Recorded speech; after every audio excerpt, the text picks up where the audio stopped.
ಕುಳ್ಳ, ಮೇಷರಾಶಿ ಕುಳ್ಳವಾಗಿರುತ್ತೆ. ವೃಷಭ ರಾಶಿ ಸ್ವಲ್ಪ ದಪ್ಪನೂ ಇರುತ್ತೆ, ಉದ್ದಾನೂ ಇರುತ್ತೆ. ದಪ್ಪನೂ ಇರುತ್ತೆ, ಉದ್ದಾನೂ ಇರುತ್ತೆ. ಮಿಥುನ ರಾಶಿ ಉದ್ದವಾಗಿರುತ್ತೆ, ಉದ್ದವಾಗಿರುತ್ತೆ, ಉದ್ದವಾಗಿರುತ್ತೆ. ಕಟಕ ರಾಶಿ ಸ್ವಲ್ಪ ಬಲ್ಕಿ, ಬೊಜ್ಜು, ಬಲ್ಕಿ ಆಗಿರ್ತಾರೆ, ಸ್ವಲ್ಪ ಬೊಜ್ಜಾಗಿರ್ತಾರೆ. ಸಿಂಹರಾಶಿ ಉದ್ದ ಸ್ವಲ್ಪ ಸಮವಾಗಿರ್ತಾರೆ. ಒಂದು ಇವಾಗ ನಮ್ಮ ಇಂಡಿಯಾ ಸ್ಟ್ಯಾಂಡರ್ಡ್ ಹೈಟ್ ಅಂತ ಹೇಳಿದ್ರೆ ಒಂದು 5.5 ಅಡಿ, 5 ಆವ ದೇಶಕ್ಕೆ, ವರ್ತಕ್ಕೆ, ಕಾಲಕ್ಕೆ ಸಮಾನವಾಗಿ ನೋಡ್ಕೊಳ್ಬೇಕು. ಉದ್ದ ಅಂತ ಹೇಳಿದ್ರೆ ಇವಾಗ ಜಪಾನಲ್ಲಿ ಹೋಗ್ಬಿಟ್ಟು ನನಗೆ ಉದ್ದವಾಗಿರೋ ಜನ ತೋರಿಸೋದು ಎಲ್ಲಿಂದ ತೋರಿಸೋದು? ಅದೇ ತರ ಭಾರತಕ್ಕೆ ಅಂತ ಒಂದು ಹೈಟ್ ಇರುತ್ತೆ, ಅಮೆರಿಕಕ್ಕೆ ಅಂತ ಒಂದು ಹೈಟ್ ಇರ್ತದೆ, ಜರ್ಮನಿಗೆ ಅಂತ ಒಂದು ಹೈಟ್ ಇರ್ತದೆ. ಆವ ದೇಶಕ್ಕೆ ತಕ್ಕ ಹಾಗೆ ಅದದು ಅಲ್ಲಿರುತ್ತೆ. ಇಲ್ಲಿ ನೀವು ಆ ದೇಶದ ತಕ್ಕ ಹಾಗೆ ನೀವು ಒಂದು ಲೈನ್ ಮಾಡಬೇಕು. ನಮ್ಮ ಭಾರತ ದೇಶದಲ್ಲಿ ಎಷ್ಟು ಉದ್ದದವರು ಇರಬಹುದು? ಸಾಮಾನ್ಯವಾಗಿ ಉದ್ದ ಸ್ಟ್ಯಾಂಡರ್ಡ್ ಏನು ನಮ್ದು 5.5 ಒಂದು 5.25, 5 ಕಾಲಿಂದ 5.25. ಹೌದಾ ಇಲ್ವಾ? ಅದೇ ತಾನೇ ನಮ್ಮ ಸ್ಟ್ಯಾಂಡರ್ಡ್ ಹೈಟು. ನಿಜ ಗುರುಗಳೇ, ನಿಜ. ಹೆಣ್ಣು ಮಕ್ಕಳು ಬಂದು ಒಂದು 4.25 5 ಕಾಲ್ವರೆಗೆ ಬರ್ಬೋದು. ಅದ್ರ ಮೇಲೆ ಎಕ್ಸ್ಟ್ರಾ ಬರೋದು ಬಂದು ಬೇರೆ, ಅಥವಾ ಅದಕ್ಕಿಂತ ಕುಳ್ಳ ಬರೋದು ಬೇರೆ. ಅದನ್ನೇ ಇಲ್ಲಿ ನಾವು ಹೇಳ್ತಿರೋದು, ಅದನ್ನೇ ಇಲ್ಲಿ ನಾವು ಮೆನ್ಷನ್ ಮಾಡ್ತಾ ಇರೋದು. ಈ ರಾಶಿ ಅವಾಗ ಸಿಂಹ ರಾಶಿಯಲ್ಲಿ ಹುಟ್ಟಿರ್ತಕ್ಕಂಥವರು ಸಾಧಾರಣವಾದ ಉದ್ದ, ಸಮವಾದಂತ ದೇಹ, ನೋಡೋದಕ್ಕೆ ಅವರು ಒಂದು ಸ್ಟ್ಯಾಂಡರ್ಡ್ ಆಗಿರ್ತಾರೆ ಅಂತ. ಆಮೇಲೆ ಕನ್ಯಾ ರಾಶಿ ಅದು ಸಹ ಸಮವಾಗಿರ್ತಾರೆ, ಉದ್ದವಾಗಿರ್ತಾರೆ. ಇಲ್ಲಿ 2 ಪಾಯಿಂಟ್ ಹೇಳಿದೆ ನಾನು. ಸಿಂಹ ರಾಶಿಗೆ ಏನ್ ಹೇಳಿದೆ ನಾನು? ಸಮವಾಗಿರುತ್ತಾರೆ, ಉದ್ದವಾಗಿರುತ್ತಾರೆ. ನಾನು ಹೇಳಿದ್ದನ್ನೇ ಬರ್ಕೊಳ್ಬೇಕು. ಉದ್ದವಾಗಿರ್ತಾರೆ, ಸಮವಾಗಿರ್ತಾರೆ ಅಂತ.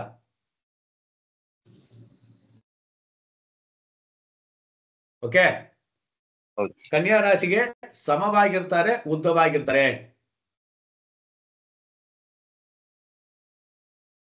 ತುಲಾ ರಾಶಿಯವರಿಗೆ ಸಮಾಂಗ ಮತ್ತೆ ಉದ್ದ, ಸಮಾಂಗ ಮತ್ತೆ ಉದ್ದ. ಯಾಕೆ ಸಮಾಂಗ ಅಂತ ಹೇಳಿದ್ರು ಅಂದ್ರೆ, ತುಲಾರಾಶಿ ಇದು ಶುಕ್ರನ ಒಂದು ಆಧಿಪತ್ಯಕ್ಕೆ ಬರೋದ್ರಿಂದ ಸಮಾಂಗಗಳು ಎಲ್ಲವನ್ನ ನೋಡೋದಕ್ಕೆ ಅವನು ಕೆಲವರಿಗೆ ಮೂಗುದ್ದ ಇರುತ್ತೆ, ಕಣ್ಣು ಉದ್ದ ಇರುತ್ತೆ, ಕೆಲವರಿಗೆ ತಲೆ ಉದ್ದ ಇರುತ್ತೆ, ಕೆಲವರಿಗೆ ಸಣ್ಣದಾಗಿರುತ್ತೆ. ಹೀಗೇನೋ ಎಲ್ಲಾದ್ರಲ್ಲೂ ಏನಾದ್ರೂ ಒಂದು ಡಿಫ್ರೆನ್ಸ್ ಇದ್ದೇ ಇರುತ್ತೆ. ಸ್ವಾಭಾವಿಕವಾಗಿ ನೀವು ಬೇಕಾದ್ರೆ ಚೆಕ್ ಮಾಡಿ ನೋಡಿ, ನಿಮ್ಮ ದೇಹದೊಳಗಡೆನೆ ನೀವೇ ಇವಾಗ ಚೆಕ್ ಮಾಡಿ ನೋಡ್ಕೊಳ್ಳಿ. ಬಲಗಡೆ ಇರ್ತಕ್ಕಂಥ ದೇಹಕ್ಕೂ ಎಡಗಡೆ ಇರ್ತಕ್ಕಂಥ ದೇಹಕ್ಕೂ ವ್ಯತ್ಯಾಸ ಇರುತ್ತೆ. ಅದು ಎನರ್ಜಿ ಶಕ್ತಿಯಲ್ಲಾಗಿರ್ಲಿ ನೋಡಿ, ಈ ಬಲಗೈಯಲ್ಲಿರ್ತಕ್ಕಂಥ ಶಕ್ತಿ ಎಡಗೈಯಲ್ಲಿ ಇರಲ್ಲ. ಕೆಲವರು ಎಡಗೈ ಯೂಸ್ ಮಾಡ್ತಕ್ಕಂಥವ್ರಿಗೆ ಎಡಗೈಯಲ್ಲಿರ್ತಕ್ಕಂಥ ಶಕ್ತಿ ಬಲಗೈಯಲ್ಲಿ ಇರಲ್ಲ. ಎಲ್ಲೋ ಒಂದು ಕಡೆ ಒಂದು ಕೂದಲೆಳೆ ಎಷ್ಟಾದ್ರೂ ಇದೆಲ್ಲ ನಿಂಗೆ ಜೋಡಿಸಿ ನೋಡಿದಾಗ, ಈ ಬೆರಳನ್ನ ನಿಂಗೆ ಇಟ್ಕೊಂಡು ನೋಡಿದಾಗ್ಲೂ, ನಿಮ್ ಮುಂದೆ ಇಟ್ಕೊಂಡು ನೋಡಿದಾಗ ಈ ಕಿರು ಬೆರಳಾದ್ರೂ ಒಂದು ಹೆಚ್ಚು ಕಮ್ಮಿ ಇದ್ದೇ ಇರುತ್ತೆ. ಇಂಚ್ ಗಟ್ಲೆ ಅಲ್ಲ, ಕೆಜಿ ಗಟ್ಲೆ ಅಲ್ಲ. 1 mm 2 mm 1/8 3/16 ಈ ಡಿಫ್ರೆನ್ಸ್ ಗ್ಯಾಪ್ ಇದ್ದೇ ಇರುತ್ತೆ. ಅದು ಅಂದ್ರೆ ಗೊತ್ತಾಗಲ್ಲ ಅಷ್ಟೇ, ಅದು ಇದ್ದೇ ಇರುತ್ತೆ. ಅದು ಬಾಟನಿಕಲಿ, ಬಯಾಲಜಿಕಲಿ ಪ್ರಪಂಚದಲ್ಲಿ ಹೀಗೆ ಇರೋದು. ಬಯಾಲಜಿಕಲಿ ನೋಡಿದಾಗ ಹಾಗೆ ಇರೋದು. ಅದಕ್ಕೆ ಎಡಗಡೆ ಹೃದಯ ಇದೆ, ಬಲಗಡೆ ಹೃದಯ ಇಲ್ಲ. ಇಲ್ಲಿ ಇದ್ರೆ ಎಲ್ಲಾ ಕಡೆ ಇರಬೇಕಾಗಿತ್ತಲ್ವಾ? ಈ ಕಡೆ ಏನೇನಿದೆ, ಈ ಕಡೆ ಕಣ್ಣು, ಮೂಗು, ಬಾಯಿ, ಕಿವಿ ಎಲ್ಲ ಒಂದ್ ಕಡೆ ಇದೆ, ಈ ಕಡೆನಿದೆ. ಮತ್ತೆ ಇಲ್ಲಿ ಮಾತ್ರ ಎದೆ ಹೃದಯ ಇದೆ, ಇಲ್ಲಿ ಹೃದಯ ಇಲ್ಲ. ವ್ಯತ್ಯಾಸ ಇದೆ ತಾನೆ? ಆತರ ವ್ಯತ್ಯಾಸ ಇದ್ದೇ ಇರುತ್ತೆ. ಬಟ್ ಇಲ್ಲಿ ತುಲಾರಾಶಿಯವರಿಗೆ ಯಾಕೆ ಸಮಾಂಗ ಅಂತ ಮೆನ್ಷನ್ ಮಾಡಿದ್ರು ಅಂದ್ರೆ, ಶುಕ್ರ ಬರೋದ್ರಿಂದ ಅಲ್ಲಿ ಆ ಒಂದು ಲಕ್ಷಣಗಳು ಸಮಾನವಾಗಿ ಕಾಣ್ತಿದ್ದಾನೆ ಅಂದ್ರೆ ಅರ್ಥ ಏನಂದ್ರೆ, ನೋಡೋದಕ್ಕೆ ಒಂಥರ ಕರೆಕ್ಟ್ ಏನೋ ವ್ಯಕ್ತಿ ನೋಡೋದಕ್ಕೆ ಚೆನ್ನಾಗಿ ಕಾಣ್ತಾನಪ್ಪ ಅನ್ನೋ ತರ ಇರ್ತಾನೆ ಅಂತ. ಓಕೆ. ಆಮೇಲೆ ವೃಶ್ಚಿಕ ರಾಶಿ ಸ್ವಲ್ಪ ಎತ್ತರವಾಗಿರ್ತಾರೆ. ವೃಶ್ಚಿಕ ರಾಶಿಯವರು ಸ್ವಲ್ಪ ಎತ್ತರವಾಗಿರ್ತಾರೆ, ಸಮನಾದಂತ ಮೈಕಟ್ಟು. ಅಂದ್ರೆ ಜಾಸ್ತಿ ದಪ್ಪನೂ ಇರಲ್ಲ, ಜಾಸ್ತಿ ಸಣ್ಣನೂ ಇರಲ್ಲ, ಸಮಾನವಾದಂತ ಮೈಕಟ್ಟು. ವೃಷಭ ರಾಶಿಯವರು ಉದ್ದ ಇರ್ತಾರೆ. ವೃಷಭ ರಾಶಿಯವರು ಉದ್ದ ಇರ್ತಾರೆ ಅಂತ ಹೇಳಿದ್ರೆ ಏನು, 5:30 ಅಂತ 6 ಬರಬಹುದು. 5:30 ಮೇಲೆ, 5:30 ಮೇಲೆ ಒಂದು 6 ಬರಬಹುದು, ಅಥವಾ 6 ಮೇಲೇನೂ ಬೇಕಾದ್ರೆ ಹೋಗ್ಬಹುದು ಅವರು. ವೃಷಭ ರಾಶಿಯದು. ಧನುಸು ರಾಶಿಯವರು. ಮಕರ ರಾಶಿಯವರು, ಮಕರ ರಾಶಿಯವರು ಸ್ವಲ್ಪ ಉದ್ದವಾಗಿರ್ತಾರೆ. ಸ್ವಲ್ಪ ನೋಡೋದಕ್ಕೆ ಅವ್ರು ಏನಾಗತ್ತೆ ಅಂದ್ರೆ ಒಂಥರ ಆ ಮೈಕಟ್ಟು ಈಗ ನಮ್ದೆಲ್ಲ ನೋಡಿದ್ರೆ ಒಂದು ಸ್ಮೂತ್ ಆಗಿ ಕಾಣ್ತಿದೆಯಲ್ವಾ, ಅವ್ರ ಮೈಕಟ್ಟು ಹೇಗಿರುತ್ತೆ ಅಂತಂದ್ರೆ ಒಂದ್ ಸ್ವಲ್ಪ ರಫ್ ಆಗಿದ್ದಂಗೆ ಕಾಣುತ್ತೆ, ಅಂದ್ರೆ ಸ್ವಲ್ಪ ಹಾರ್ಡ್ ಆಗಿದ್ದಂಗೆ ಕಾಣುತ್ತೆ ಅಷ್ಟೇ. ಇವಾಗ ಲೇಡೀಸ್ಗಳಿಗೆಲ್ಲ ಆತರ ಕಾಣಲ್ಲ. ಲೇಡೀಸ್ ಅಲ್ಲಿ ಆತರ ನೀವು ಗುರ್ಸೋಕ್ ಆಗಲ್ಲ, ಇರ್ತಾರೆ, ಬಟ್ ತುಂಬಾ ಡೀಪ್ ಆಗಿ ಡಿಫ್ರೆನ್ಸ್ ನೋಡ್ರೆ ಗೊತ್ತಾಗತ್ತದು. ಓಕೆ. ಕುಂಭರಾಶಿಯವರು ಯಾವಾಗಲೂ ಸ್ವಲ್ಪ ಗುಂಡಿಗೆ ಇರ್ತಾರೆ. ಅವರು ಸ್ವಲ್ಪ ಹೈಟ್ ಆಗಿ ಇರ್ತಾರೆ, ಗುಂಡಿಗೆ ಇರ್ತಾರೆ. ಕುಂಭರಾಶಿ ಅವ್ರನ್ನ ಯಾರನ್ನೇ ನೋಡಿದ್ರು ಸಮತಾದಂತ ಮೈಕಟ್ಟು. ಈಗ ನಾವು ಇದು ಸಮನಾದ, ಇದು ಯಾವುದೇ ಸಿಂಹರಾಶಿಗೆ ಸಮನಾದಂತಾನೆ ಹೇಳಿದ್ವಿ. ಸಿಂಹರಾಶಿಗೆ ಸಮನಾದ ಅಂತ ಹೇಳಿದ್ವಿ. ಏನಂತ ಹೇಳಿದ್ವಿ ನಾವು? ಸಿಂಹರಾಶಿಯವರಿಗೆ ಉದ್ದ ಮತ್ತೆ ಸಮ ಅಂತ ಹೇಳಿದ್ರೆ ಏನೋ ಆ ಉದ್ದಕ್ಕೆ ತಕ್ಕ ಹಾಗೆ ಸಮನಾಗಿರ್ತಾರೆ ಅಂತ. ಕುಂಭರಾಶಿಯವರಿಗೆ ಏನಾಗುತ್ತೆ ಅಂತ ಹೇಳಿದ್ರೆ ಇವರು ಸ್ವಲ್ಪ ಕರುಡು ಸೇಪ್, ಎಲ್ಲಿ ನೋಡೋದ್ರಲ್ಲಿ ದಪ್ಪಗೆ ಗುಂಡಿಗೆ ಇರ್ತಾರೆ. ಎಲ್ಲವೂ ಸ್ವಲ್ಪ ದಪ್ಪಗೆ ಗುಂಡಿಗೆ ಇರ್ತಾರೆ. ಈ ಮಕರ ರಾಶಿಯವರು ಅಷ್ಟೇನೆ, ಸ್ವಲ್ಪ ಉದ್ದ ಇರ್ತಾರೆ. ಅವರು ಸ್ವಲ್ಪ ಫ್ಯಾಟ್ ಆಗಿ ದಪ್ಪಗೆ, ಫ್ಯಾಟ್ ಆಗಿ ಅಂತಂದ್ರೆ ಗಟ್ಟಿಯಾಗಿ ಹಾರ್ಡ್ ಆಗಿ ನೋಡೋದಕ್ಕೆ ಏನು ಒಬ್ಬ ಕೆಲಸಗಾರನಾಗಿರೋ ತರ, ಒಂದು ಗಟ್ಟಿ ಪುಟ್ಟಾಗಿರ್ತಕ್ಕಂಥವರಾಗಿರೋ ಕಾಣ್ತಾರೆ. ಅಥವಾ ದೃಢಕಾಯಿಗಳು ಅಂತ ಹೇಳ್ತಾರೆ, ಅಥವಾ ಏಜ್ಡ್ ಪರ್ಸನ್ ತರ ಕಾಣ್ತಾರೆ. ಸ್ಕಿನ್ ಸ್ವಲ್ಪ ಡಲ್ ಆಗಿರುತ್ತೆ. ಆ ತರ ಇರ್ತಕ್ಕಂಥವ್ರು ಈ ಮಕರ ಕುಂಭ ರಾಶಿಯವರು. ಇನ್ನ ಮೀನರಾಶಿಯವರು ಹೇಗಿರ್ತಾರಪ್ಪ ಅಂತಂದ್ರೆ ಅವ್ರೂ ಸ್ವಲ್ಪ ಒಮ್ಮಿನೇ ಹೈಟು, ಅದು ಸ್ವಲ್ಪ ನೀರಿನ ಅಂಶ ಇರ್ತಕ್ಕಂಥ ದೇಹನೇ, ಬೊಜ್ಜಿಮೈಯೇ, ಸ್ವಲ್ಪ ಹೈಟು ಕಡಿಮೆನೆ.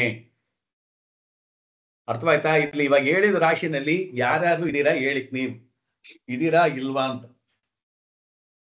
ನೀವು ನೋಡಿರೋದಾಗಿರ್ಲಿ, ನಿಮ್ಮ ಮಕ್ಕಳಾಗಿರ್ಲಿ, ನಿಮ್ಮ ಹೆಂಡತಿ, ಮಕ್ಕಳು, ಸ್ನೇಹಿತರು, ಮಾವ,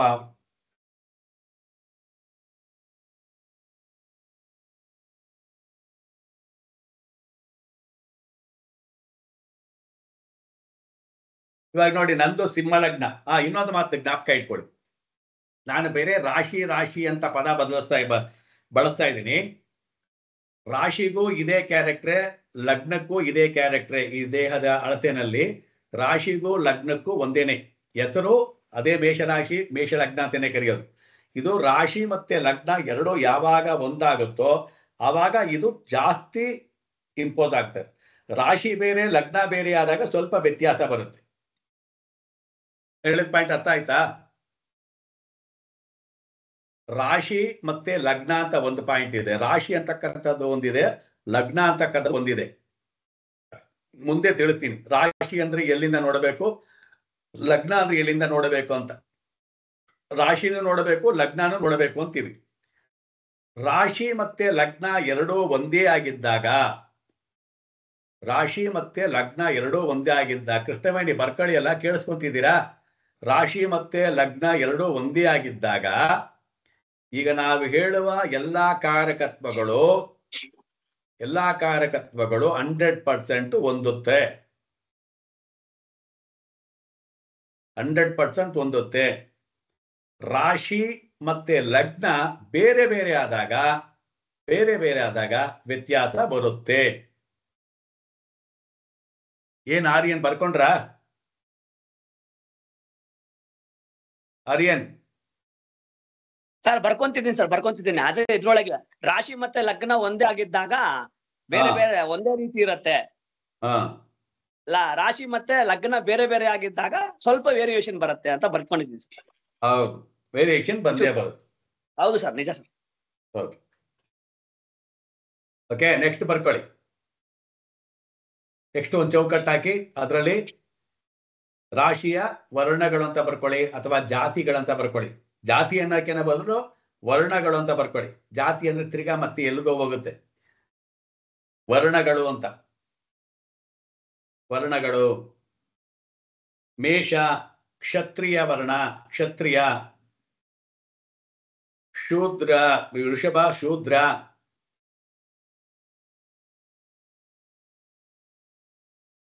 ಮಿಥುನ ವೈಶ್ಯ. ಆಮೇಲೆ ಕಟಕ ಬ್ರಾಹ್ಮಣ. ಹಂಗೆ ಎಲ್ಲ ಬರ್ಕೊಂಬಿಡಿ. ಕ್ಷತ್ರಿಯ,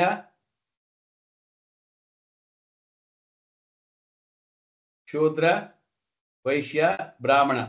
ಕ್ಷತ್ರಿಯ, ವೈಶ್ಯ, ಶೂದ್ರ, ಬ್ರಾಹ್ಮಣ. ಇದನ್ನು ಅಷ್ಟೇ. ಈ ಕ್ಯಾರೆಕ್ಟರ್ನು ನೀವು ಕನ್ಸಿಡರ್ ಮಾಡ್ಬೇಕು.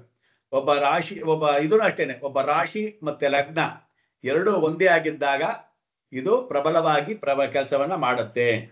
ಏನಿಲ್ಲಿ ಕ್ಷತ್ರಿಯ ಅಂದ್ರೆ ಏನು, ಶೂದ್ರ ಅಂದ್ರೆ ಏನು, ಬ್ರಾಹ್ಮಣ ಅಂದ್ರೆ ಏನು, ವೈಶ್ಯ ಅಂದ್ರೆ ಏನು, ಇದನ್ನೆಲ್ಲ ನೀವು ಚೆನ್ನಾಗಿ ತಿಳ್ಕೊಂಡಿರ್ಬೇಕು. ಅಗ್ನಿ ತತ್ವ, ಪೃಥ್ವಿ ತತ್ವ, ವಾಯು ತತ್ವ, ಜಲತತ್ವ ಅಂದ್ರೆ ಏನಂತ ತಿಳ್ಕೊಂಡ್ರಿ. ಅದೇ ತರ ಸ್ತ್ರೀ ಪುರುಷ ಅಂದ್ರೆ ಏನಂತ ತಿಳ್ಕೊಂಡ್ರಿ. ಚರಾಸ್ಥಿರ ದುಸ್ವಭಾವ ಅಂದ್ರೆ ಏನಂತ ತಿಳ್ಕೊಂಡ್ರಿ. ಈ ನಾಲ್ಕನ್ನ ನೀವು ಮಿಂಗಲ್ ಮಾಡಿನೇ ಉತ್ತರವನ್ನ ಹೇಳ್ಬೇಕಾಗಿ ಬರುತ್ತೆ. ಒಂದು ಕ್ಯಾರೆಕ್ಟರ್ನ ಹೇಳ್ಬೇಕಂತಂದ್ರೆ ಒಂದು ಜಾತಿ, ಇನ್ನೊಂದು ಚರಾಸ್ಥಿರ, ಇನ್ನೊಂದು ತತ್ವ, ಇನ್ನೊಂದು ಪುರುಷ ಸ್ತ್ರೀ. ಈ ನಾಲ್ಕು ಅಂಶಗಳನ್ನ ಮತ್ತೆ ರೂಪ ಯಾವುದು ರಾಶಿಯ ರೂಪ ಏನು ಅದಿ ಕೊಟ್ಟಿದೀವಿ, ಸಿಂಬಲ್ ಕೊಟ್ಟಿದ್ದೀವಿ, ಸೈನ್. ಅದು ಈ 5, 6 ಮತ್ತೆ ಗ್ರಹಾಧಿಪತಿ ಯಾರ ಅಧಿಪತಿ ಇದಾರೋ ಅದು.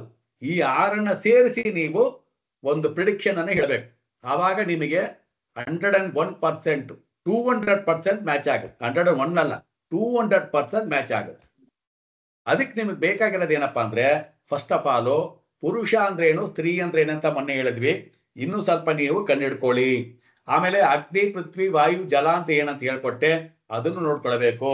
ಆಮೇಲೆ ರಾಶಿಯ ಸಿಂಬಲ್ಗಳು, ರೂಪಗಳನ್ನು ಹೇಳಿದೆ. ಮೇಷ ಅಂದ್ರೆ ಏನು, ವೃಷಭ ಅಂದ್ರೆ ಅಂತ ಹೇಳಿದೆ, ಅದನ್ನು ನೋಡ್ಕೊಳ್ಬೇಕು.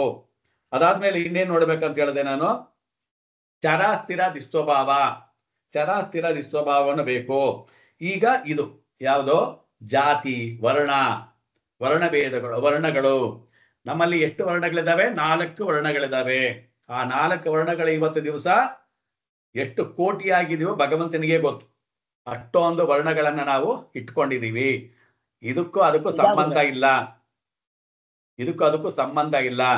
ಈ ವರ್ಣಗಳು ಬಂದು ಅವನು ಮಾಡುವಂತಹ ಕೆಲಸಗಳ ಮೇಲೆ ತೀರ್ಮಾನವನ್ನ ಮಾಡಿದ್ದು ವರ್ಣಗಳು. ಆ ವರ್ಣಗಳು ಮಾಡುವಾಗ, ಆ ಕೆಲಸ ಮಾಡುವಾಗ ಅವರ ದೇಹ, ಅವರ ಮನಸ್ಸು, ಅವರ ಸ್ಥಳ, ಇದೆಲ್ಲವನ್ನ ಕೌಂಟೇಬಲ್ ಮಾಡ್ಕೊಳ್ಬೇಕು. ಹಾಗಾದ್ರೆ ಒಬ್ಬ ಕ್ಷತ್ರಿಯ ಹೇಗಿರಬೇಕು, ಎಲ್ಲಿರಬೇಕು, ಏನ್ ಮಾಡಬೇಕು ಹೇಳಿ. ಇವಾಗ ಆರ್ಯನ್ ವಿಡಿಯೋ ಏನು ಕ್ಲೋಸ್ ಮಾಡಿದ್ರಿ? ಜನರ ರಕ್ಷಣೆಗೋಸ್ಕರ ಹೋರಾಡಬೇಕು. ಕ್ಷತ್ರಿಯ ಜನಗಳಿಗೆ ಹೋರಾಡೋದಕ್ಕೋಸ್ಕರ ಮಾಡಬೇಕು. ಹೌದು. ನಾನು ಏನ್ ಹೇಳಿದ್ದೀನಿ, 3 ಹೇಳಲೇಬೇಕು ನೀವು. ಒಂದು ಸ್ವಭಾವ ಹೇಳಬೇಕು, ಇನ್ನೊಂದು ಏನ್ ಹೇಳಿದ್ದೀನಿ, ಪ್ರಾಕೃತಿಕ, ದೈಹಿಕ, ಸ್ವಾಭಾವಿಕ. ಇದನ್ನ ಮರಿಲೇಬಾರ್ದು. ತಕ್ಷಣ ಯಾವ್ದಾವ್ದು ಹೇಳ್ಕೊಂಡು ಹೋಗೋದಲ್ಲ. ಅದು 3 ನೀವು ಹೇಳಲೇಬೇಕು. ಆವಾಗ್ಲೇ ಅದು ಪೂರ್ಣ ಆಗೋದು. ಕ್ಷತ್ರಿಯ ಹೇಗಿರ್ತಾನೆ, ಹೇಗಿರಬಹುದು, ಮನಸ್ಸು ಎಲ್ಲಿರ್ತಾನೆ, ಈ 3 ನಾವು ಹೇಳಬೇಕು. ಅವಾಗ ನಾವು ಆ ವ್ಯಕ್ತಿ, ಒಬ್ಬ ವ್ಯಕ್ತಿಯನ್ನು ಇದು ಜಾತಕವನ್ನ ನೋಡಿದಾಗ ಅವನನ್ನ ನಾವು ರೀಡ್ ಮಾಡೋದಕ್ಕಾಗತ್ತೆ ಅಲ್ವಾ? ನಿಜ ಗುರುಗಳೇ. ಕ್ಷತ್ರಿಯ ಅಂದ್ರೆ ಏನು, ಬ್ರಾಹ್ಮಣ ಅಂದ್ರೆ ಏನು, ವೈಶ್ಯ ಅಂದ್ರೆ ಏನು, ಶೂದ್ರ ಅಂದ್ರೆ ಏನು, ಸಿಂಪಲ್ ಆಗಿ ಹೇಳ್ಬಿಡ್ತೀನಿ. ನೀವು ಅದನ್ನ ಎನ್ಲಾರ್ಜ್ ಮಾಡ್ಕೊಳ್ಬೇಕು. ಈಗ ನಾನು ಎನ್ಲಾರ್ಜ್ ಮಾಡಕ್ ಹೋದ್ರೆ ತುಂಬಾ ಟೈಮ್ಗಳು ಹಿಡಿಯುತ್ತೆ. ನೀವು ಕೆಲಸ ಮಾಡ್ಬೇಕು. ನಿಮ್ಮ ತಲೆ ಕೆಲಸ ಮಾಡ್ಬೇಕು. ನಿಮ್ ತಲೆ ಮಗ್ಗಿ ಆಗ್ಬಾರ್ದು. ಗೌರ್ಮೆಂಟ್ ಸ್ಕೂಲಲ್ಲಿ ಓದ್ದಂಗೆ ಇರಬೇಕು. ಅರ್ಥವಾಯ್ತಾ? ಕಾನ್ವೆಂಟ್ ಅಲ್ಲಿ ಓದ್ದಂಗೆ ಇರಬಾರ್ದು ನಿಮ್ ತಲೆ. ಕಾನ್ವೆಂಟ್ ಅಲ್ಲಿ ಓದೋರಿಗೆ ಏನಪ್ಪಾ ಅಂದ್ರೆ A ಫಾರ್ ಆಪಲ್ ಅಷ್ಟೇ ಗೊತ್ತಿರುತ್ತೆ. ಗೌರ್ಮೆಂಟ್ ಸ್ಕೂಲಲ್ಲಿ ಹೋದ್ರೆ ಆಪಲ್ ಯಾಕೆ ಹೇಳ್ಬೇಕು, ಬೇರೆ ಏನ್ ಹೇಳಕ್ ಆಗಲ್ವಾ ಅಂತೇನೆ. ಸೊ ಆತರ ನಿಮ್ ತಲೆ ಕೆಲಸ ಮಾಡ್ಬೇಕಿಲ್ಲಿ. ಬ್ರಾಹ್ಮಣ ಅಂತಕ್ಕಂಥವನು ಏನಪ್ಪ ಅಂತ ಹೇಳಿದ್ರೆ ಬೋಧನೆ ಮಾಡ್ತಕ್ಕಂಥವನು. ಇಲ್ಲಿ ನಾವೇನ್ ಹೇಳ್ತೀವಿ, ಬ್ರಾಹ್ಮಣ ಅಂತಕ್ಕಂಥವನು ಉನ್ನತವಾದ ಜಾತಿ, ಹಾಗೆ ಹೀಗೆ ಅವನು ಜನವಾರ ಹಾಕೊಂಡಿರ್ತಾನೆ, ಅವನು ಪೂಜೆ ಮಾಡ್ತಾನೆ. ಅಲ್ಲ, ಬ್ರಾಹ್ಮಣ ಅಂತಕ್ಕಂಥವನಿಗೆ ಯಾರಪ್ಪ ಅಂತ ಹೇಳಿದ್ರೆ ಯಾರು ಬೋಧನೆಯನ್ನ ಮಾಡ್ತಾರೋ, ವಿದ್ಯೆಯನ್ನ ದಾನ ಮಾಡ್ತಾರೋ, ನನಗೆ ಬೇಡ ಎಲ್ಲವೂ ಇನ್ನೊಬ್ಬರಿಗಿರಲಿ ಅನ್ನುವ ಭಾವನೆಯಲ್ಲಿ ಬದುಕ್ತಾರೋ ಅವರನ್ನ ಬ್ರಾಹ್ಮಣ ಅಂತ ಕರೆಯೋದು. ಅಂದ್ರೆ ಏನು, ಅವ್ರು ಏನ್ ಮಾಡ್ತಾರೆ ಅಂತ ಹೇಳಿದ್ರೆ ಅವರು ಹೀಗನ್ನಲ್ಲ, ಯಾವಾಗ್ಲೂ ಹೀಗಂತ ಇರಬೇಕು. ಬ್ರಾಹ್ಮಣನನು ಯಾವಾಗ್ಲೂ ಹೀಗಂತ ಇರಬೇಕು, ಹೀಗನ್ನಬಾರದು. ಬಟ್ ಇವಾಗ ಏನಾಗ್ಬಿಟ್ಟಿದೆ, ಎಲ್ಲ ಬ್ರಾಹ್ಮಣರು ನಾವು ಹಿಂಗಿಂಗನ್ನಕ್ಕೆ ಶುರುವಾಗಿದೆ. ಅದು ಬ್ರಾಹ್ಮಣ, ಅದು ವೃತ್ತಿ. ಆಕ್ಚುಲಿ ಬ್ರಾಹ್ಮಣ ಅಂದ್ರೆ ಏನಪ್ಪಾ ಅಂದ್ರೆ 4 ಜನಕ್ಕೆ ಹೀಗನ್ಬೇಕು. ಹೀಗನ್ಬೇಕಂದ್ರೆ ಅರ್ಥ ಏನು, ದುಡ್ಡು ಕೊಡೋದು ಅಂತ ಅಲ್ಲ. ತನ್ನಲ್ಲಿ ಏನಿದೆಯೋ ಅದು ದುಡ್ಡಾಗಿರ್ಲಿ, ಬಟ್ಟೆ ಆಗಿರ್ಲಿ, ಜ್ಞಾನ ಆಗಿರ್ಲಿ, ಏನೇ ಇರಲಿ, ಅದನ್ನ ಪರೋಪಕಾರಂ ಇದಂ ಶರೀರಂ ಅಂತೇಳಿ ಇನ್ನೊಬ್ಬರಿಗೆ ಕೊಡೋದಕ್ಕೆ ಅವನು ಬ್ರಾಹ್ಮಣ ಸಿದ್ಧನಾಗಿರಬೇಕು.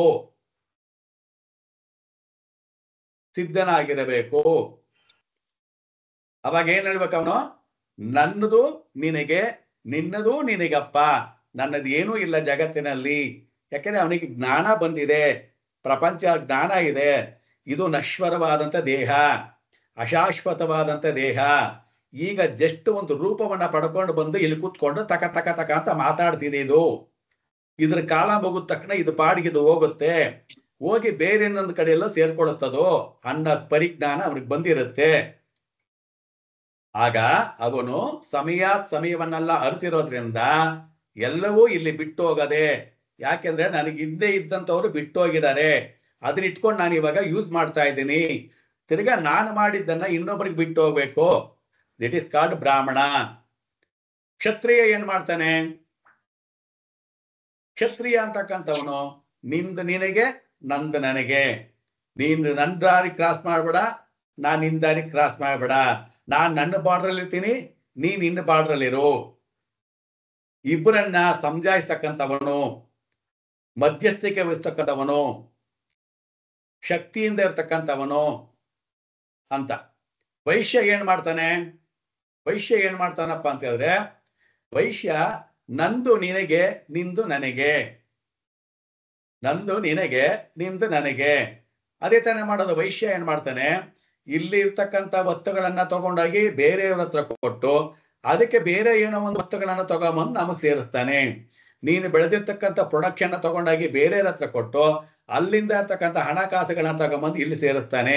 ಸೊ ವೈಶ್ಯ ಅಂತಕ್ಕಂಥವನು ಏನ್ ಮಾಡ್ತಾನೆ, ನಂದು ನಿನಗೆ, ನಿಂದು ನನಗೆ, ನಂದು ನಿನಗೆ, ನಿಂದು ನನಗೆ ಅಂತೇಳಿ ಪ್ರಪಂಚವನ್ನ ವೈಜ್ಞಾನಿಕವಾಗಿ, ಆರ್ಥಿಕವಾಗಿ ಬೆಳೆಸೋದಿಕ್ಕೆ ಸಹಾಯ ಮಾಡ್ತಕ್ಕಂಥವನು ವೈಶ್ಯ. ಅದಕ್ಕೆ ನಂದೆಲ್ಲ ನಿನಗೆ, ನಿಂದೆಲ್ಲ ನನಗೆ. ಓಕೆ. ಶೂದ್ರ ಏನಪ್ಪಾ ಅಂತ ಹೇಳಿದ್ರೆ ಅವನು ಯಾವುದೇ ಚಿಂತನೆಯನ್ನ ಮಾಡಲ್ಲ. ಅವನಿಗೇನು, ನಂದು ನನಗಿರ್ಲಿ, ನಿಂದು ನನಗಿರ್ಲಿ, ನಂದು ನನಗಿರ್ಲಿ, ನಿಂದು ನನಗಿರ್ಲಿ ಅಂತ ಅವನು ಪಾಡಗ ಅವನು, ನೀನ್ ಕೊಟ್ಟಿದ್ದು ಮಾಡ್ತಾನೆ, ಅವನ್ ಕೊಟ್ಟಿದ್ದು ಮಾಡ್ತಾನೆ, ನಂದು ನಾನು ಇಟ್ಕೊಂಡು ಅವನ ಪಾಡಗ ಅವನು ಹೋಗ್ತಾ ಇರ್ತಾನೆ. ಇಷ್ಟೇ ಈ 4 ಕ್ಯಾರೆಕ್ಟ್ರು. ಇದನ್ನ ಈ ಸವಿಸ್ತಾರವಾಗಿ ದೊಡ್ಡದಾಗಿ ಹೇಳ್ಬಿಟ್ರೆ ಕೆಲವರು ತಪ್ಪಾಗಿ ಅರ್ಥ ಮಾಡ್ಕೊಂಡ್ಬಿಡ್ತಾರೆ. ಅದಕ್ಕೆ ನಾನು ಸುಮ್ಮನೆ ಎಷ್ಟಪ್ಪ ಹೇಳಿದ್ದೀನಿ ಅಂತ ಹೇಳಿದ್ರೆ, ಬ್ರಾಹ್ಮಣ ಅನ್ನೋದವನು ನಂದು ನಿನಗೆ, ನಿಂದು ನಿನಗೆ. ಇದನ್ನ ನೀವು ಹೇಗ್ ಬೇಕಾದ್ರೆ ಅರ್ಥ ಮಾಡ್ಕೊಳ್ಬಹುದು, ಎಷ್ಟು ಬೇಕಾದ್ರೆ ವಿಶ್ಲೇಷಣೆ ಮಾಡಬಹುದು. ಮಹಾಬ್ರಾಹ್ಮಣ, ಮಹಾಕ್ಷತ್ರಿಯ, ಮಹಾಶೂದ್ರ ಅಂತ ಹೇಳಿ ಒಂದು ದೊಡ್ಡ ಬುಕ್ ಇದೆ. ಇಷ್ಟಿಡ್ದಪ್ಪ ಬುಕ್ ಅದು. ಒಂದೊಂದು ಬುಕ್ 300 ರೂಪಾಯಿ, 800 ರೂಪಾಯಿ ಏನೋ ಒಂದು ಬುಕ್. ಮಹಾಬ್ರಾಹ್ಮಣ ಅಂದ್ರೆ ಹೇಗಿರ್ತಾನೆ, ಮಹಾಕ್ಷತ್ರಿಯ ಅಂದ್ರೆ ಹೇಗಿರ್ತಾನೆ ಅಂತ ನಾನು ಮೊದಲೇ ಪುಟದಲ್ಲಿರ್ತಕ್ಕಂಥ ಒಂದೇ ಒಂದು ಪಾಯಿಂಟ್ ಅನ್ನ ಮಾತ್ರ ನಿಮ್ಗೆ ಹೇಳ್ತಿರೋದು. ಅದ್ರೊಳಗಡೆ ಹೋದಾಗ ನಿಮಗೆ ಬ್ರಾಹ್ಮಣ ಎಲ್ಲಿ ಹುಟ್ಟದ, ಹೇಗೆ ಹುಟ್ಟದ, ಏನ್ ಮಾಡಬೇಕು, ಎಷ್ಟು ಮಾಡಬೇಕು, ಎಲ್ಲೆಲ್ಲಿ ಏನೇನು ಹೇಳಬೇಕೋ ಎಲ್ಲಾ ಕೊಟ್ಟಿರುತ್ತದು. ಇಲ್ಲಿ ನಾವೇನ್ ಮಾಡ್ಕೊಂಡ್ಬಿಡ್ತೀವಿ, ಶೂದ್ರ ಅಂತ ತಕ್ಕಂತೆ ಒಂಥರ ಕೆಳಮಟ್ಟದ ಜಾತಿ ಅನ್ಕೊಂಡ್ಬಿಡ್ತೀವಿ. ಆಗಲ್ಲ. ಈ ಬ್ರಾಹ್ಮಣನಿಗೆ, ಕ್ಷತ್ರಿಯನಿಗೆ, ವೈಶ್ಯನಿಗೆ, ಇವರು 3 ಜನ ಏನ್ ಮಾಡಿದ್ವಿ, ನಂದು ನಿನಗೆ, ನಿಂದು ನನಗೆ ಅಂತ ಬ್ರಾಹ್ಮಣ ಹೇಳ್ದ. ಕ್ಷತ್ರಿಯ ಏನ್ ಹೇಳ್ದ, ನೋಡಪ್ಪ, ನಿಂದು ನಿನಗೆ, ಅವನದು ಅವನಿಗೆ, ಯಾರು ಈ ಕಡೆ ಆ ಕಡೆ ಓಡಾಡಬಾರ್ದು. ನಿಂದು ನಾನು ಅವನು ಅಂತಾನೆ. ವೈಶ್ಯ ಏನ್ ಮಾಡ್ತಾನೆ, ನಂದು ನಿನಗೆ, ನಿಂದು ನನಗೆ ಅಂತ ಲೇವಾದೇವಿ ಮಾಡ್ತಾನೆ. ಇವರು 3 ಜನಕ್ಕೂ ಒಬ್ಬ ಸಹಾಯ ಬೇಕಲ್ಲ, ಅವನೇ ಶೂದ್ರ. ಇದನ್ನ ಈ ನಮ್ಮ ಪುರುಷ ಸೂಕ್ತದಲ್ಲಿ ಬರುತ್ತೆ. ಅದನ್ನ ಹೇಗೆಲ್ಲ ಬಿಂಬಿಸಿದ್ದಾರೆ ಅಂತ ಹೇಳಿದ್ರೆ, ಕೆಲವು ಜನಗಳು ಏನ್ ಮಾಡ್ಬಿಡ್ತಾರೆ, ಬ್ರಾಹ್ಮಣರೇ ದೊಡ್ಡದು ಅಂತ ಬಿಂಬಿಸ್ಬಿಟ್ಟಿದ್ದಾರೆ. ಬ್ರಾಹ್ಮಣ ಬಂದು ತಲೆಯಲ್ಲಿ ಹುಟ್ಟದ, ಕ್ಷತ್ರಿಯ ಬಂದು ಹೊಟ್ಟೆ ಭುಜದಲ್ಲಿ ಹುಟ್ಟದ, ವೈಶ್ಯ ಬಂದು ಹೊಟ್ಟೆನಲ್ಲಿ ಹುಟ್ಟದ, ಶೂದ್ರ ಬಂದು ಕಾಲಲ್ಲಿ ಹುಟ್ಟದ ದೇವರುಗಳಿಗೆ. ಹಾಗಾದ್ರೆ ನಾವೆಲ್ಲ ಕಾಲಲ್ಲಿ ಹುಟ್ಟದಾರ, ತಲೆಯಲ್ಲಿ ಹುಟ್ಟದಾರ ದೊಡ್ಡಾರ? ಅದು ಏನ್ ಹಂಗಂದ್ರೆ ಅದು ಹಂಗಲ್ಲ ನೋಡು. ಏನದು ಶ್ಲೋಕ, ಅದು ಪುರುಷ ಸೂಕ್ತದಲ್ಲಿ ಬರೋದು. ಬ್ರಾಹ್ಮಣೋಸ್ಯ ಮುಖಮಾಸೀತ್ ಬ್ರಾಹ್ಮಣಾತ್ಮಕಮಾಸೀತ್ ಬಾಹುರಾಜನ್ಯ ಅಂದ್ರೆ ಬ್ರಾಹ್ಮಣಾತ್ಮಕ ಮಾಸೀತ್ ಅಂದ್ರೆ ಬ್ರಾಹ್ಮಣ ಮುಖದಿಂದ ಹುಟ್ಟಿದಾನೆ ಅಂತ ಅಲ್ಲ, ಅವನು ಉಪಯೋಗಿಸ್ತಕ್ಕಂಥದ್ದು ಇದನ್ನ. ಬ್ರಾಹ್ಮಣ ಉಪಯೋಗಿಸ್ತಕ್ಕಂಥದ್ದು ಇದನ್ನ, ಇದರ ಮುಖಾಂತರವಾಗಿ ಅವನ ಕೆಲಸ ನಡೆಯುತ್ತೆ. ಈ ಕೆಲಸ ಮಾಡ್ತಾನೆ. ಬಾಹುರಾಜನ್ಯ, ಬಾಹುಬಲ ಬೇಕು ರಾಜರಿಗೆ. ಬೇರೆ ತಲೆ ಇಟ್ಕೊಂಡು ನಾನು ಕತ್ತಿ ಆಡ್ತೀನಿ ಅಂತ ಹೇಳ್ಬಿಟ್ಟು ಯುದ್ಧದಲ್ಲಿ ಹೋಗ್ಬಿಟ್ಟು ಏನ್ ಮಾಡ್ತೀಯಲ್ಲೇ? ಶೋಲ್ಡರ್ ಬೇಕು. ಶೋಲ್ಡರ್, ಭುಜ ಅಂದ್ರೆ ಏನು? ಭುಜ ಫಲಪರಾಕ್ರಮ ಅಂದ್ರೆ ಏನು? ಶಕ್ತಿವಂತನಿಗೆ ಭುಜವನ್ನ ಮೇನ್ ಆಗಿ ಇಂಡಿಕೇಟ್ ಮಾಡೋದು. ಅವನು ಭುಜ ಫಲಪರಾಕ್ರಮಿಯಪ್ಪ ಅಂತ ಇದ್ರೇನು? ಭುಜ ಅಂತಕ್ಕಂಥದ್ದು ಶಕ್ತಿ ಸಾಮರ್ಥ್ಯವಾಗಿರ್ತಕ್ಕಂಥದ್ದನ್ನ ಇಂಡಿಕೇಟ್ ಮಾಡೋದು. ಆಮೇಲೆ ಏನು? ವೈಶ್ಯ ಉದರ, ಹೊಟ್ಟೆ ಪಾಡುಗೋಸ್ಕರವಾಗಿ ಅವನು ಏನ್ ಮಾಡ್ತಾನೆ, ಇಲ್ಲಿಂದ ಅಲ್ಲಿ, ಅಲ್ಲಿಂದ ಇಲ್ಲಿ, ಇಲ್ಲಿಂದ ಅಲ್ಲಿ ಹೋಗ್ತಾ ಇರ್ತಾನೆ. ಪಾದದಲ್ಲಿ ಹುಟ್ಟಿರ್ತಕ್ಕಂಥವ್ರು ಶೂದ್ರ. ಶೂದ್ರರಿದ್ರೇನೆ ಇವಾಗ ನೋಡಿ, ಈ 3 ದೇಹವನ್ನ ಅವನು ಹೇಳಿದ್ರು, ನೀವೆಲ್ಲ ಯೋಚನೆ ಮಾಡಬೇಕು. ಆ ಕಾಲುಗಳಿದ್ರೇನೆ ಈ ತಲೆ ಕೆಲಸ ಹೋಗಕ್ಕಾಗೋದು. ಆ ಕಾಲಿದ್ರೇನೆ ಈ ಭುಜ ಅಲ್ಲಿಗೆ ಹೋಗಕ್ಕಾಗೋದು. ಈ ಕಾಲಿದ್ರೇನೆ ಈ ಹೊಟ್ಟೆ ಅಲ್ಲಿಗೆ ಹೋಗಕ್ಕಾಗೋದು. ಅದನ್ನ ಯಾರು ಅರ್ಥ ಮಾಡ್ಕೊಳಲ್ಲ. ಓ, ನಮ್ಮನ್ನೇನೋ ಕೆಳಗಡೆ ಹಾಕ್ಬಿಟ್ರು, ವೇದದಲ್ಲಿ ಹೆಂಗ ಹಾಕ್ಬಿಟ್ರು ಅಂತ. ಅದು ಹಂಗಲ್ಲ. ತಪ್ಪು ಹೇಳ್ಬೇಕಾದ್ರೆ ಹೇಗ್ ಬೇಕಾದ್ರೆ ಹೇಳಬಹುದು. ಅರ್ಥೈಸಿಕೊಳ್ಳತಕ್ಕಂಥವ್ರು, ಭಾಷೆಯನ್ನು ಬರೀತಕ್ಕಂಥವ್ರು ಏನ್ ಮಾಡ್ತಾರೆ ಅಂತ ಹೇಳಿದ್ರೆ, ಕಿರಿಸ್ಬಿಡ್ತಾರೆ. ಅವರಿಗೆ ಬೇಕಾದ ರೀತಿಯಲ್ಲಿ, ಅವರಿಗೆ ಹೇಗೆ ಅರ್ಥವಾಗುತ್ತೋ ಆ ರೀತಿಯಲ್ಲಿ ಅದನ್ನ ತಿರ್ಚಿಬಿಡ್ತಾರೆ. ಅದೇನಾಗತ್ತೆ, ಪ್ರಪಂಚಕ್ಕೆ ತಪ್ಪು ಸಂದೇಹ ಶೇಷವನ್ನ ರವಾನೆ ಮಾಡ್ಬಿಟ್ಟು ಇದಕ್ಕೆ ಟೋಟಲ್ ಬ್ಲಾಕಿಶ್ ಆಗ್ಬಿಡುತ್ತೆ, ಮಸಿ ಬಿಡ. ನಿಜ. ಅರ್ಥವಾಯ್ತಾ? ಅದು ಆಗಲ್ಲ. ಅದಿರೋದು ಹೀಗೆ, ಅವನು ತಲೆಯಲ್ಲಿ ಕೆಲಸ ಮಾಡೋದು ಅಂತ. ಈಗ ನೀವು ಇದನ್ನ ಜ್ಯೋತಿಷ್ಯಕ್ಕೆ ತರಬೇಕೀಗ. ನಾನು ಇಷ್ಟೊತ್ತು ಹೇಳಿದ್ದು ಒಂದು ಪ್ರಾಕೃತಿಕವಾದಂಥ ವಿಷಯವನ್ನು ಹೇಳಿದೆ. ಇದನ್ನ ನೀವು ಜ್ಯೋತಿಷ್ಯಕ್ಕೆ ತಂದು ಹೇಗೆ ಹೇಳ್ತೀರಾ ಅನ್ನೋದೇ ನಿಮ್ಮ ಜಾಣ್ಮೆ. ಈಗ ನೀವು ಹೇಗೆ ಹೇಳ್ತೀರಾ? ಬ್ರಾಹ್ಮಣನನ್ನ ಏನಂತ ಹೇಳ್ತೀರಾ? ಯಾವ ಇದ್ರಲ್ಲಿ ಹೇಳ್ತೀರಾ ಹೇಳಿ? ಗುರುಗಳಿಗೆ ಹೋಲಿಸ್ಬೋದು. ಗುರುಗಳಿಗೆ ಹೋಲಿಸ್ಬೋದು. ನೋಡಿ, ನಾನೇನ್ ಹೇಳಿದೆ ಇವಾಗ, ಸ್ವಲ್ಪ ಅರ್ಥ ಮಾಡ್ಕೊಳ್ಳಿ. ಈ 4 ಜನ ಇಲ್ಲದೆ ಪ್ರಪಂಚದಲ್ಲಿ ಯಾವ ಕೆಲಸನೂ ನಡೆಯಲ್ಲ. ಯಾವ ಕೆಲಸನೂ ನಡೆಯಲ್ಲ. ಹೇಳಿ ಈಗ. ಗುರುಗಳು ಪರಗಳು ಅನ್ನೋದನ್ನ ಸುಳ್ಳು. ಈಗ ಒಂದು ಕಂಪನಿ ಅಂತ ತಗೊಳ್ಳೋಣ, ಒಂದು ಫ್ಯಾಕ್ಟ್ರಿ ಅಂತ ತಗೊಳ್ಳೋಣ. ಒಂದು ಕಂಪನಿ ಒಳಗಡೆ ಯಾರ್ಯಾರು ಇರ್ತಾರೆ?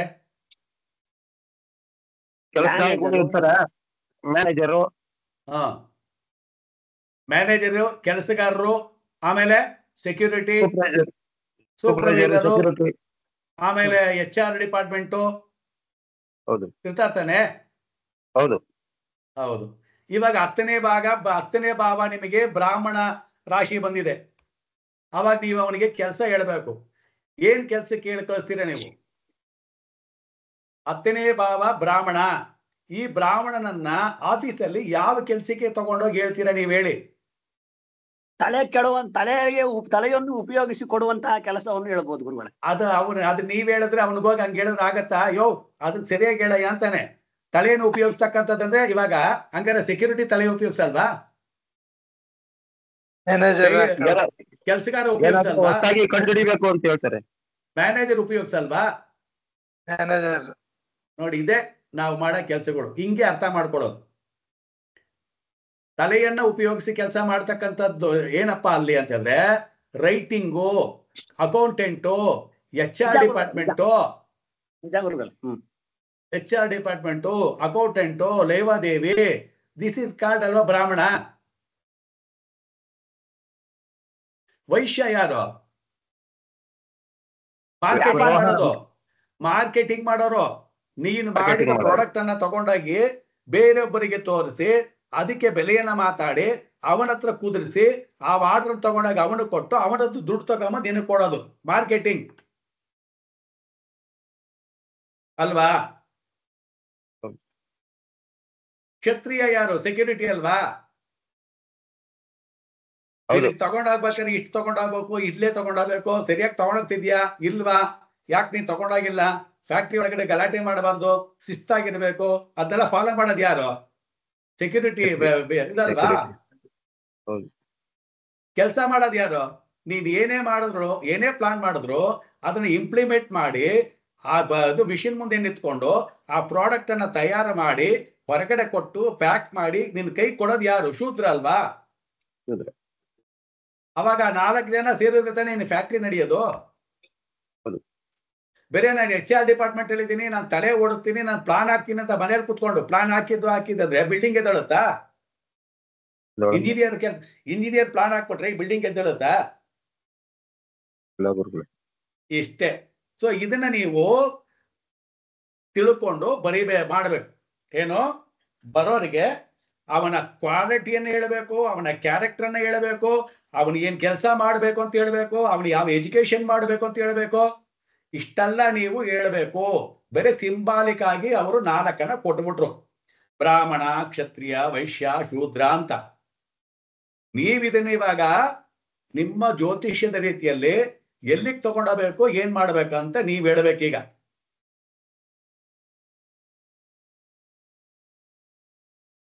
ಶ್ರೀನಾಥ್ ಅವರೆಲ್ಲ ಮಾತೇ ಆಡ್ತಿಲ್ಲ, ಸುಮ್ನೆ ಬಂದು ಕುತ್ಕೊಂತೀರ. ಅದ್ ಯಾಕೆ ಕುತ್ಕೊಂತೀರ ಗೊತ್ತಿಲ್ಲ ನನಗೆ. ಶ್ರೀನಾಥ್ ಏನನ್ನ ಕೇಳಿದ್ರೆ ಮಾತಾಡ್ಬೇಕು. What is the meaning of ಬ್ರಾಹ್ಮಣ? ಬ್ರಾಹ್ಮಣ ಬೋಧನೆ ಮತ್ತೆ ಅಕೌಂಟೆಂಟಿಂಗ್ ಮಾಡ್ತಕ್ಕಂಥದ್ದು, ಬುದ್ಧಿವಂತಿಗೆ ಉಪಯೋಗಿಸ್ಕಂಥದ್ದು.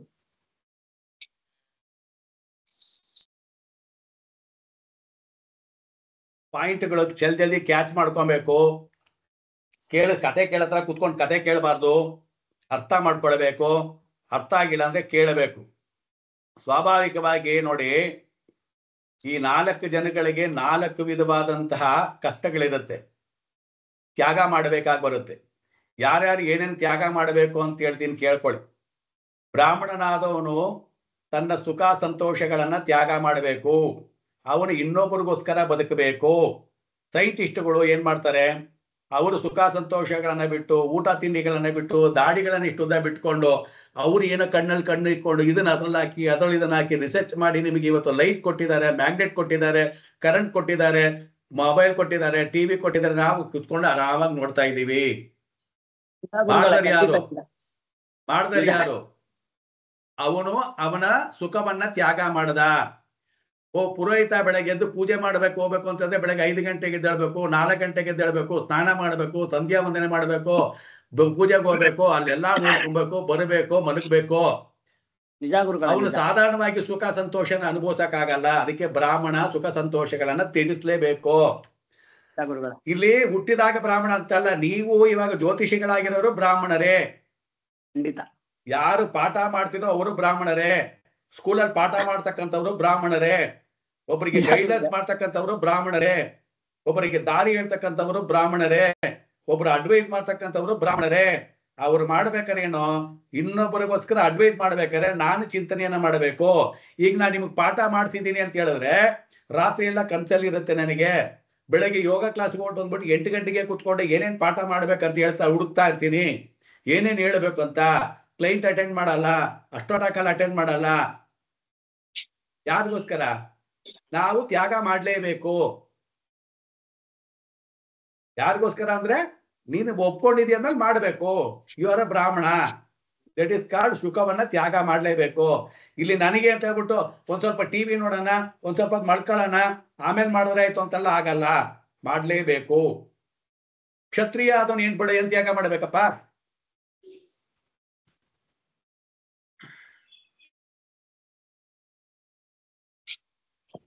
ಸೆಕ್ಯೂರಿಟಿ ಕೆಲಸ ಮಾಡ್ಬೇಕು. ಸೆಕ್ಯೂರಿಟಿ ಕೆಲಸ ಬಿಟ್ಬಿಡೋಣ. ಬೇಕು ಸರ್. ನಾನು ಏನು ನನ್ನ ಭಾಷೆ ಸರಿ ಇಲ್ವಾ ನಿಮಗೆ? ಏನು ಅರ್ಥವಾಗ್ತಿಲ್ವಾ ನನ್ನ ಮಾತು ನಿಮಗೆ? ಸೆಕ್ಯೂರಿಟಿ ತರ ಚೆಕ್ ಮಾಡ್ಬೇಕು, ಏನಿದೆ ಏನಿಲ್ಲ ಅದೆಲ್ಲ ಚೆಕ್ ಮಾಡ್ಬೇಕು ಅಂತ. ಗುರುಗಳೇ